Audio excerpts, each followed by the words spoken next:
श्रीमद् भगवद गीता अध्याय 5 श्लोक 22।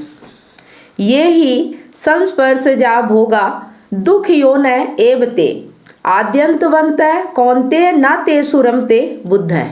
बुद्धिमान मनुष्य दुख के कारणों में भाग नहीं लेता जो कि भौतिक इंद्रियों के संसर्ग से उत्पन्न होते हैं। हे कुंती पुत्र, कृष्ण अर्जुन से कह रहे हैं, हे कुंती पुत्र, ऐसे भोगों का आदि तथा अंत होता है, अतः चतुर व्यक्ति उनमें आनंद नहीं लेता। तो यहाँ कृष्ण अर्जुन को समझा रहे हैं कि भौतिक चीजों में जहाँ इंद्रिय सुख होता है उनमें मत फंसो, क्योंकि अर्जुन भौतिकवादी है, मतलब भौतिक चीजों की बात कर रहे हैं। कभी कुछ तो कभी कुछ तर्क देते ही रहते हैं। तो उन्हें समझा रहे हैं कि भौतिक इंद्रिय सुख उन इंद्रियों के स्पर्श से उद्भूत है जो नाशवान है, क्योंकि शरीर स्वयं नाशवान है। मुक्त आत्मा किसी नाशवान वस्तु में रुचि नहीं रखता।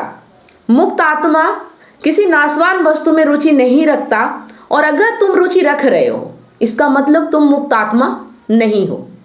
सिंपल सी बात है कि किससे बात हो रही है। एक तरह से समझो कि अहंकार से बात हो रही है। अर्जुन किसकी जगह है? अहंकार की जगह, और सत्य कृष्ण है। दिव्य आनंद के सुखों से भली भांति अवगत वह भला मिथ्या सुख के लिए क्यों सहमत होगा? पद्य पुराण में कहा गया है, अब देखो यहाँ पद्य पुराण में भी कहा गया है, रमन्ते योगिनो अन्नते सत्यानंदे चिदात्मनि इति राम पदे नासो परम ब्रह्माभिधीयते। योगी जन परम सत्य में रमण करते हुए अनंत दिव्य सुख प्राप्त करते हैं, इसलिए परम सत्य को भी राम कहा जाता है। जो योगी जन होते हैं, जो ये जान लेते हैं कि सत्य क्या है, तो वो दिव्य सुख को प्राप्त करते हैं। अगर तुम इंद्रिय सुख के पीछे भागोगे तो क्षण भंगुर सुख मिलेगा, दिव्य सुख नहीं मिलता, आनंद नहीं मिलता, शांति नहीं मिलती। लेकिन जो अहंकार होता है वो इंद्रिय सुख के लिए आतुर होता है। इंद्रिय सुख मतलब क्या? स्पर्श के लिए, आंखों से देखने के लिए। कोई अच्छी मनमोहक स्त्री जा रही हो, उसको आंखें देखती ही रह जाती हैं, आनंद लेने लगती हैं, निहारने लगती हैं। तो आंखें अगर बिना कामना के देखें तो वो सत्य को देख पाए, लेकिन जब आंखों में कामना चढ़ती है तो सत्य नहीं दिखता है। समझ रहे हो? जिस स्त्री को तुम कामना से देखोगे वो स्त्री तुम्हें बहुत खूबसूरत दिखेगी, उसका तुम्हें कोई भी बुरी चीज नहीं दिखेगी कि उसमें कोई बुराई भी है, क्योंकि कामना का पर्दा तुम्हारी आंखों में चढ़ चुका है। लेकिन जैसे ही एक पर्दा उतरता है वैसे ही सच्चाई दिख जाती है, और जब सच्चाई दिख जाती है, कामना के कारण तुम उसे सही समझ रहे थे, अच्छा समझ रहे थे, और जैसे ही ये पर्दा हटता है, क्योंकि जब तुम्हें दिख जाता है कि जिस कामना से तुम देख रहे थे वो चीज़ वहाँ मिल नहीं रही है, व्यर्थता समझ में आती है, तो फिर उसी चीज़ में तुम्हें सच्चाई दिख जाती है। लेकिन तभी तुम दुखी हो जाते हो, क्योंकि कामना थी तुम्हारी उससे। जहाँ भी कामना करोगे और जब कामना वैसी पूरी नहीं होगी जो तुम चाहते हो तो तुम दुखी हो जाते हो, है ना? तो अगर इंद्रिय सुख के पीछे भागोगे तो सुख तो नहीं मिलने वाला। समझ रहे हो बात? और इंद्रिय सुख का मतलब सिर्फ इतना ही नहीं है, बहुत कुछ होता है इंद्रिय सुख। इंद्रिय सुख मतलब जितनी भी बाहरी चीजें हैं, जितना भी तुम्हारी इंद्रियां महसूस कर सकती हैं। इंद्रियां कौन कौन सी होती हैं? आँख, नाक, कान, जिह्वा, त्वचा, हर चीज। मतलब अगर इसमें कामना आ जाती है ना तो हर चीज आनंद की प्राप्ति के लिए करते हैं, मतलब लगता है कि इससे सुख मिलेगा, आनंद मिलेगा। और जैसे ही कामना आती है वैसे ही तुम उस चीज के पीछे भागने लगते हो और अपना समय बर्बाद करने लगते हो, जो कि नाशवान है, नष्ट होने वाला है।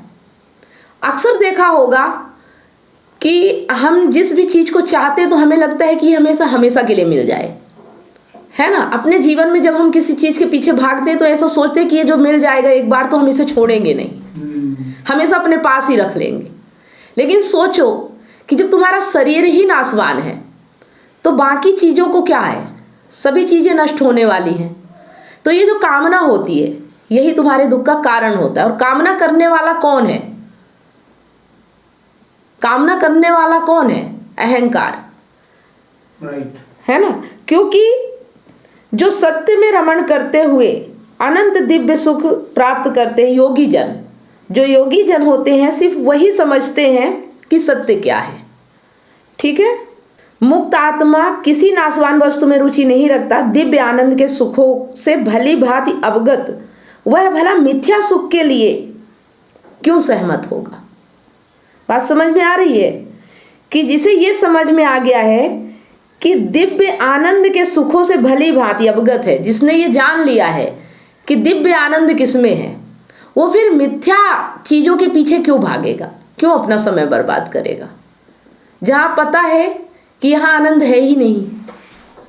ठीक है। इसी तरह से भागवत में भी कहा गया है, नायम देहो देह भाजाम निर्लोके कष्टान कामान हरते बिंग भुजाम ये तपोदीप्यम पुत्रकायेन सत्वम शुद्धेद यस्माद ब्रह्मा सौख्यम त्वनंतम।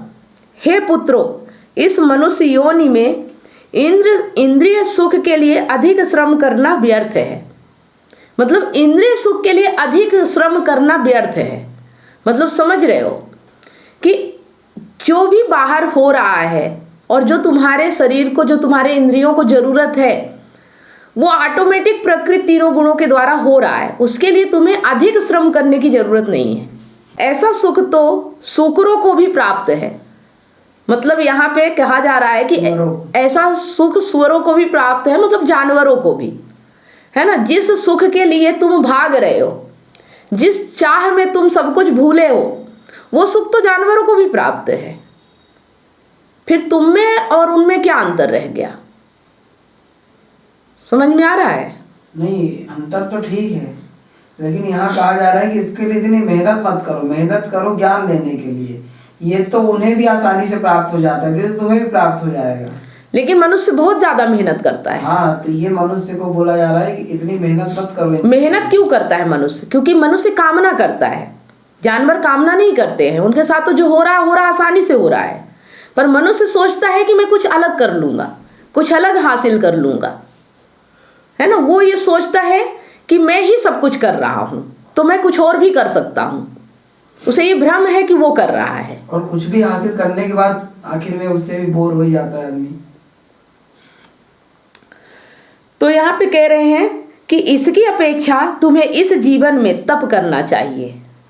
तप का मतलब ही यहाँ ये है, तपस्या का मतलब क्या है, जो कि हमने पिछले श्लोकों में पढ़ा था कि यज्ञ क्या होता है। यज्ञ क्या है? निष्काम कर्म ही यज्ञ है, अपने आप को जानना ही यज्ञ है। समझ गया? मतलब तप करने का मतलब ये नहीं है कि तुम बाहर तपस्या करने लगो। अपने भीतर की इन चीजों को समझना कि तुम बाहर की ओर क्यों भाग रहे हो, तुम इतनी मेहनत क्यों कर रहे हो इंद्रिय सुख के लिए।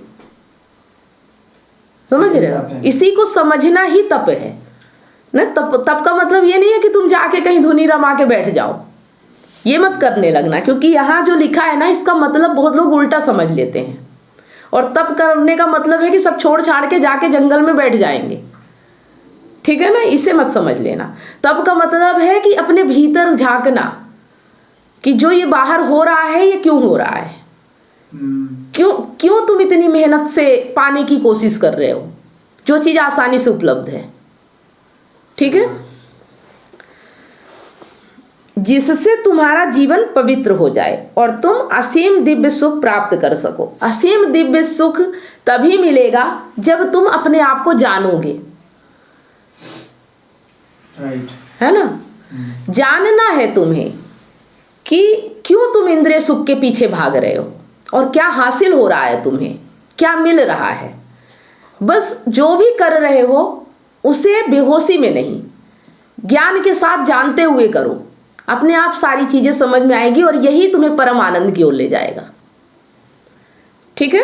जीवन पवित्र होने का मतलब यही है कि जैसे ही तुम जानने लगोगे, जैसे ही तुम होश में आ जाओगे, वैसे ही तुम्हारा जीवन पवित्र हो जाएगा।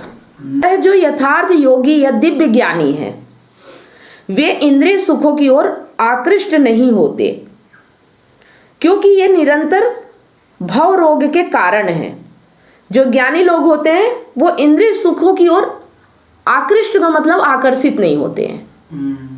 आ रहा समझ में? क्योंकि निरंतर भव रोग समझ रहे हो? वैसे शरीर का रोग तो है ही, लेकिन ये तुम्हारे भावनाओं को रोगी कर देता है ना? तुम्हारे भीतर रोग पैदा कर देता है, उसका कारण बनता है। सही बात है ना? शरीर का दुख तो है ही, साथ में तुम्हारा मन भी दुखी हो जाता है, वहां भी तुम रोगी हो जाते हो।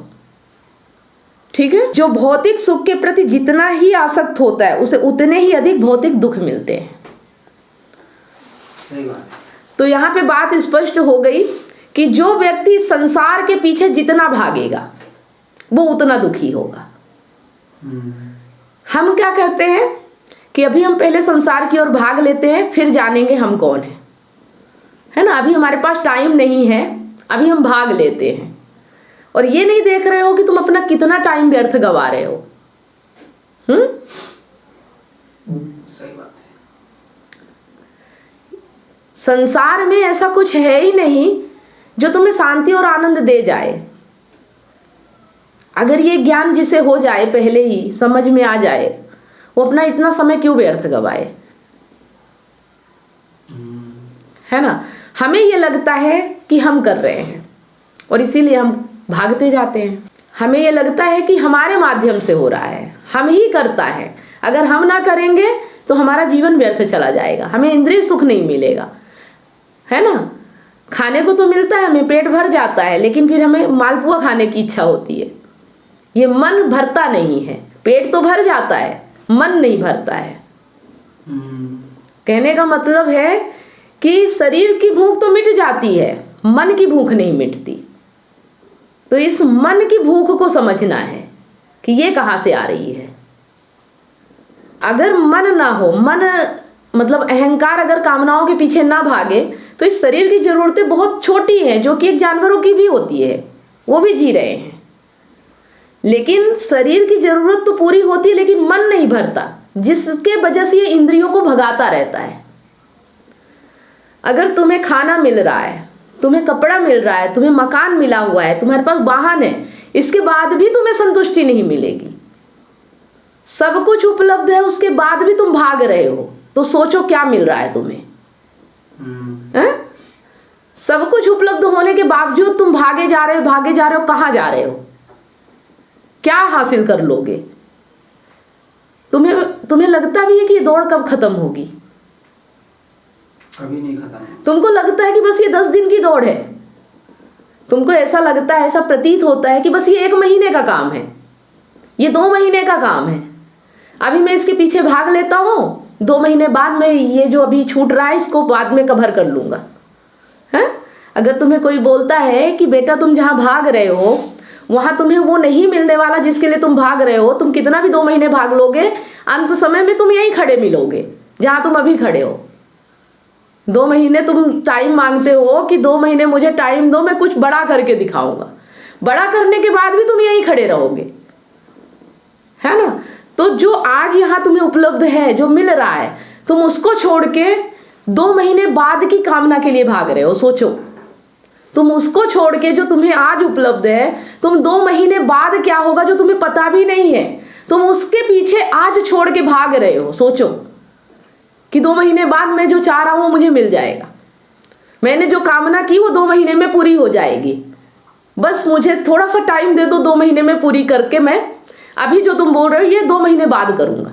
मतलब अभी तुम्हें जो करना चाहिए उसे छोड़ के तुम उस चीज़ के पीछे भाग रहे हो जो 2 महीने बाद मिलने वाला है, और तुम्हें पता भी नहीं कि मिलेगा भी कि नहीं मिलेगा।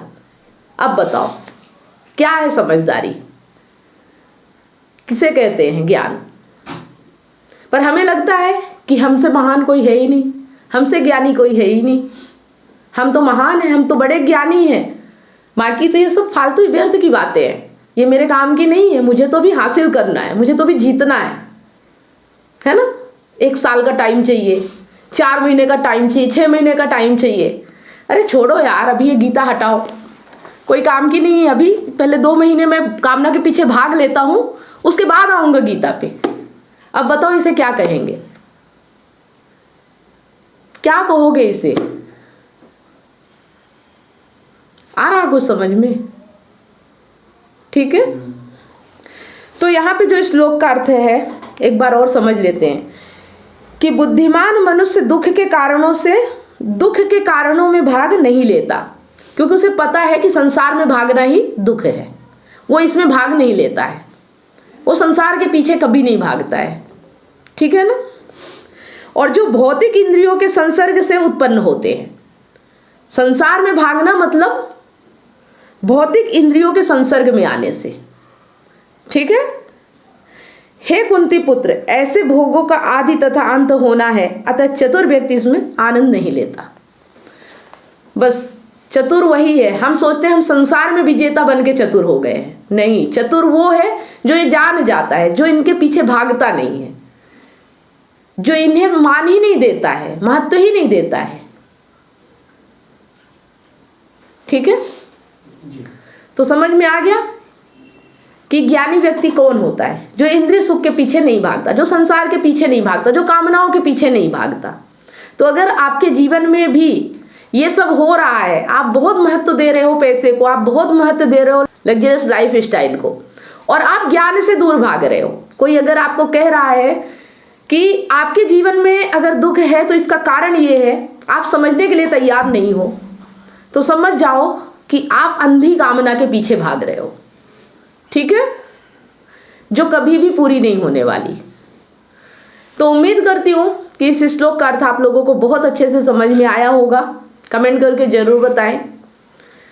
और अगर हमारा ये गीता, ये श्लोक जो हम यहाँ आपको हिंदी अनुवाद करके बहुत ही सरल शब्दों में, आसान शब्दों में समझाते हैं, ये चीज़ अगर समझ में आ रही है तो कमेंट में ज़रूर बताएं, इससे हमारा मनोबल बढ़ता है। और इसी तरह से प्रयास रहेगा कि आप तक हम गीता के श्लोकों का हिंदी अनुवाद बहुत ही सरल शब्दों में पहुंचाते रहें। तो फिर वीडियो को ज़्यादा से ज़्यादा शेयर कीजिएगा, लाइक भी कर दीजिएगा। मिलते हैं नेक्स्ट वीडियो में। धन्यवाद।